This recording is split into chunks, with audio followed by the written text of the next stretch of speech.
Hello, আসসালামু আলাইকুম। নতুন আরেকটি ভিডিওতে আপনাদের সামনে হাজির হলাম, যেখানে আমরা আলোচনা করব। আপনি কোনো একটা বিষয়ে কনফিউজড হয়ে গিয়েছেন।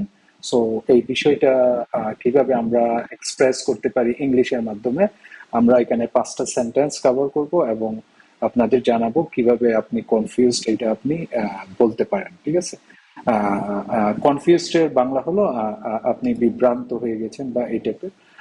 সো এক নাম্বার যে সেন্টেন্সটা আমরা কভার করব সেটা হলো I am অ্যাবিট confused. I am অ্যাবিট confused. আমি একটু বিভ্রান্ত হয়ে গেছি। আপনি একটু মানে ঠিক মতো যদি বুঝতে না পারেন, আই এম অ্যাবিট কনফিউজড এটা ইউজ করতে পারেন।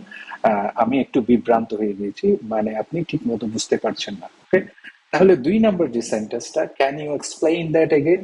আপনি এটা বুঝতে পারছেন না, সো আপনি আবার ক্লিয়ার হওয়ার জন্য এটা বলতে পারেন, আপনি কি আবার একটু বুঝিয়ে বলতে পারেন, can you please explain that again. আপনি কি একটু আবার একটু বুঝিয়ে বলতে পারেন, এরকম। এগেইন মানে আবার, এক্সপ্লেইন মানে বুঝিয়ে বলা। ঠিক আছে? সো মানে হলো কথা বা নির্দেশনা আপনি ঠিক মতো ধরতে পারেননি, সেজন্য এই সেন্টেন্সটা আপনি চাইলে বলতে পারেন। 3 নম্বর যে সেন্টেন্সটা, I am not sure what you mean. আহ, আপনি কি বোঝাতে চাচ্ছেন এটা স্পষ্ট নয়, বা আমি এটা বুঝতে পারছি না। আপনি কি বোঝাতে চাইছেন আমি নিশ্চিত নই, এটা আমার কাছে বোধগম্য নয়, এটা আমার কাছে স্পষ্ট নয়।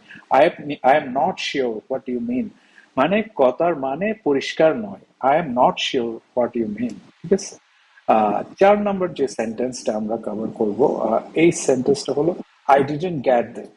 যে আমি এটা ঠিক বুঝতে পারি। ঠিক আছে? ধরেন আপনি কেউ আপনাকে বললো যে আপনি যে বুঝতে পারেন নাই, সেজন্য আপনি এটা বলতেছেন আই ডিডন্ট গেট দ্যাট, আমি ঠিক এটা বুঝতে পারিনি। ঠিক আছে? মানে কথাটা হয়তো মিস হয়ে যেতে পারে, আপনি হয়তো না শুনতে পারেন, এরকম ব্যাপার। ঠিক আছে? 5 নম্বর যে সেন্টেন্সটা হলো could you show me what to do. আপনি এখানে প্লিজ ইউজ করতে পারেন, could you please show me what to do. আপনি আমাকে দেখিয়ে বলবেন কি করতে হতে পারে বা কি করতে হবে। Could you show me what to do. আপনি কি আমাকে দেখাতে পারেন কি করতে হবে। এটা মানে আপনি, আপনার কোনো নির্দেশনা লাগতেছে, গাইডেন্স লাগতেছে, বা আপনি কোনো একটা বিষয় বুঝতেছেন না, আপনি এই সেন্টেন্সটা বলতে পারেন খুব সহজে। সো সো এই যে 5টা বাক্য বললাম, এই বাক্যগুলো আপনি আপনি যদি কখনো কনফিউজড ফিল করেন বা কনফিউশন কোনো কিছুতে আপনার আপনার কনফিউশন মনে হয়, তাহলে এই সেন্টেন্স গুলো ইউজ করা যেতে পারে। তাহলে তাহলে আমরা আজকে 5টা সেন্টেন্স কভার করলাম। এই 5টা সেন্টেন্সের মধ্যে 1 নম্বর যে সেন্টেন্সটা আমরা কভার করলাম এটা হলো আই এম অ্যাবিট কনফিউজড। আমি একটু বিভ্রান্ত হয়ে গিয়েছি বা আমি এটা বুঝতে পারছি না। 2 নম্বর যে সেন্টেন্সটা আমরা কভার করেছি, can you explain that again. আপনি কি আবার একটু বুঝিয়ে বলতে পারেন। মানে কথা নির্দেশনা ঠিক মতো আপনি ধরতে পারেন, সেজন্য আপনি কিন্তু বলছেন can you explain that again. 3 নম্বর যে সেন্টেন্সটা, I am not sure. I am not sure what you mean. আপনি কি বোঝাতে চাইছেন আমি নিশ্চিত নই। I am not sure what you mean, আপনি কি বোঝাতে চাচ্ছেন।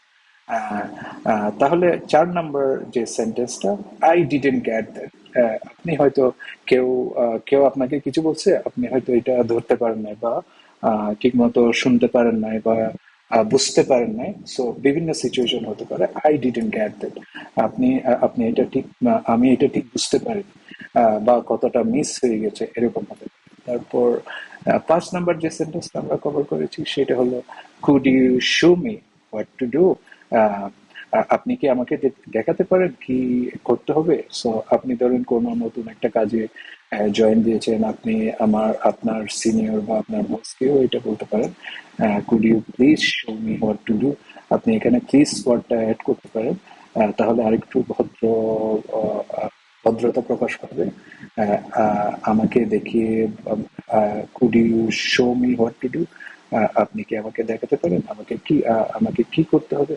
সো সো তাহলে 5টা সেন্টেন্স আপনি যখন কনফিউশনে পড়বেন, এই 5টা সেন্টেন্স আপনি খুব সহজেই ইউজ করতে পারেন।